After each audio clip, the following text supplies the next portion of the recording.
As a substitute teacher, we're going to have great days, and then we are going to have not so great days. And we will be feeling like days that students are just making us feel like we are a doormat. I'm going to break down what to do when you feel like the students are just taking advantage of you.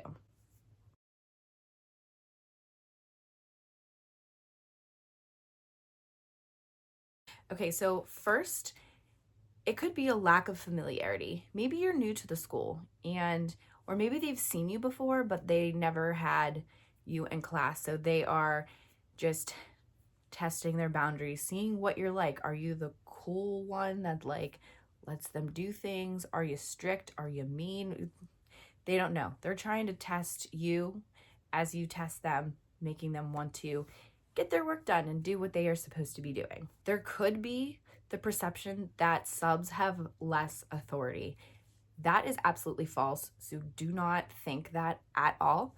It's just a perception. No, you have as much of authority as the teacher, and you are the teacher for that day in their classroom. And maybe it's just the classroom culture just causing this behavior. I've had that plenty of times where students, for boys usually, where they're just rude and they think they're funny, class clowns type of deal. Signs that they are testing you. So ignoring the directions and the instructions, or ignoring your expectations that you have for them for their assignment.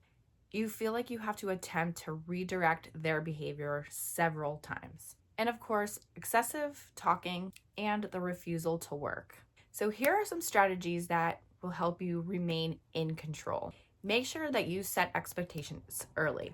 If you have been around on this channel, you will know and understand that I push expectations. When you set foot in the classroom and it's time to start, having those expectations are so important. It sets the tone for the day. It shows them that you have boundaries and you are there to do your job and you're their teacher for the day. So setting expectations is your way of setting boundaries and your way of getting your work done, which is the lesson plan and keeping the students safe in the classroom and that they do their work.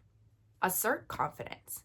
Now, this is the number one thing that new substitute teachers struggle with, and understandably so. If you're new, it's like you don't know yet where you feel confident, and that's understandable. I've been there too. But the one thing to notice is if you show that you have a lack of confidence, those students will walk all over you. They will take that to their advantage and just ruin the day. So I would say fake it till you make it. You're nervous, you have no idea what you're doing. And sometimes you can even say that. Like, for example, and I've done this too, I've been in a French class. Okay, I went to school for health and physical education. I know nothing about honors French. So I say that to them up front. I say, hey, I know oui and bonjour, and I know the alphabet, right? And goof around with it a little bit because they know that you're human.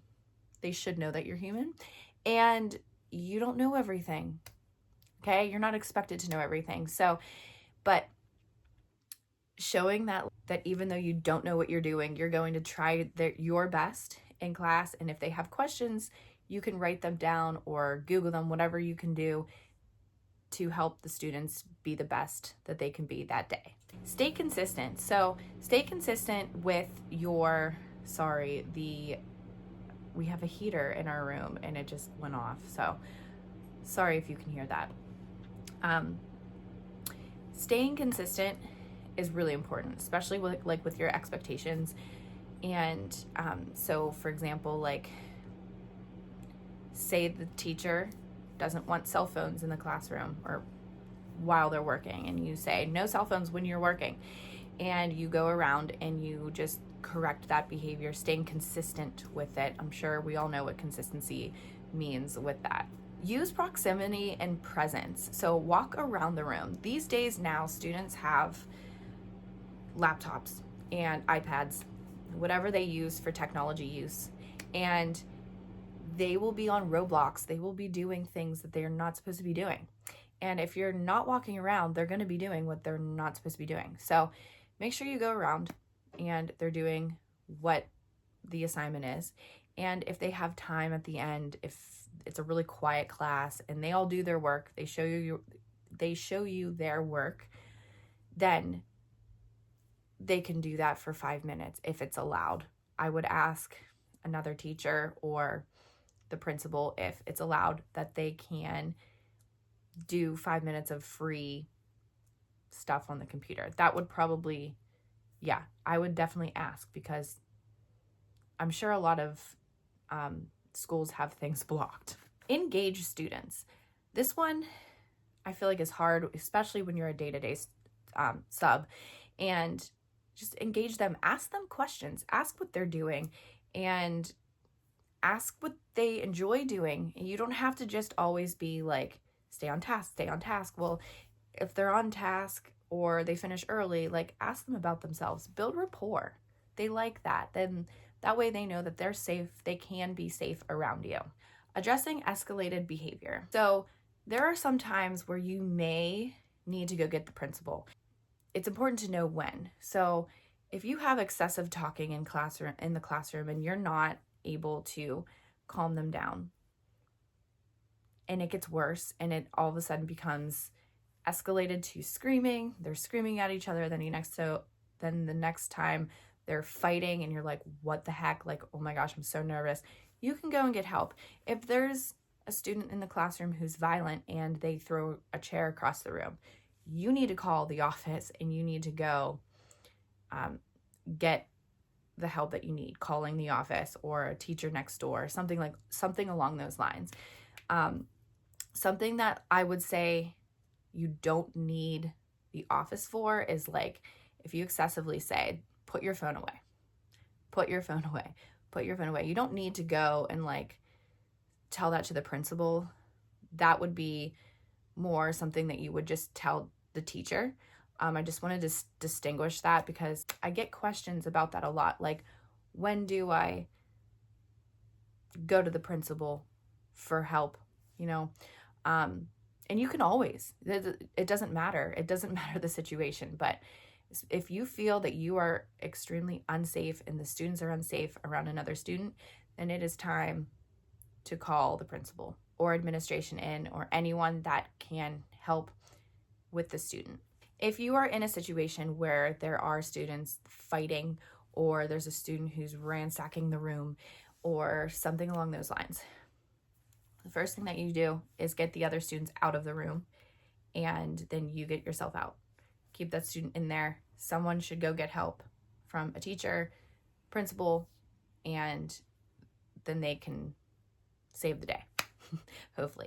Building some respect. Make sure that you are being fair to the students and firm. Never ever yell. So again, this goes back to expectations. If you have an expectation for them and they're not following it, be firm and set that expectation and be consistent with it. You don't, like, if you don't, then that's how you're going to be the doormat. Okay. Just be firm. And if they're not following it and you can't get them to do it, don't escalate the situation. Be firm until you can get someone to participate, and just write it down in the notes to the teacher. Show genuine interest in their learning. This is so important. As a day-to-day sub, we don't necessarily see the end result. We see, like, okay, you have this worksheet to do, so make sure you do it. But like, sometimes it's fun to see what they're doing. You might even know the topic that they're on, and you could help students do what XYZ, right? Or maybe you went to school for biology and you're in a biology class, and whatever they're doing, they have 15-20 minutes left of class, and you say something interesting on the topic. That's really cool. Like, really, really cool. And that benefits them in their learning. Make sure you engage with them during that. And it's an extra learning tool. And that's cool that you have something to do with that. I loved doing that. I did that all the time I went to school for health and physical education. And one thing that I did when I was a sub was I always put a health fact on the board, and they loved it. One day I forgot, and they were like, "You didn't do it." I was like, "Oh, I didn't even know you cared." So they care. They care. It's just hard to see and hard to read. And build a positive reputation as a substitute teacher. So being firm, being consistent, and then also just like for the students, having that warm smile on your face, welcoming the students in the classroom and setting the tone for the day just really makes them feel warm and happy and safe in your hands than someone who just comes in, sits at the desk, and is just like, sup. No. They want someone who's excited for them to learn something new. They're excited that someone is nice enough to be in the classroom, but also like respects that they have work to do. So believe it or not, they do respect that. They do. Okay, so some closing thoughts. If you had a day where it just was a day and you were like, you go home and you're like, I need a glass of wine, and maybe 10 glasses of wine, do not talk to me. I might even have to go to the gym for 5 hours just to blow off steam or whatever it is. Don't take it personally. Their behavior is not towards you at all. It's something that maybe they are dealing with, right? Sometimes they're just the class clown, and they think they can get away with it. Don't let them get away with it. Even write it to the teacher or tell the principal, whatever. But never ever take it personally. That will make you get into severe burnout, and you'll just not want to do anything again with kids. And so just move on. And lastly, you are a difference maker. And whether you know it or not, it's hard to know it sometimes, especially with these behaviors in the classroom, but you're making a difference, and the students, I'm sure, love you. Thank you guys for watching, and I will see you in these videos.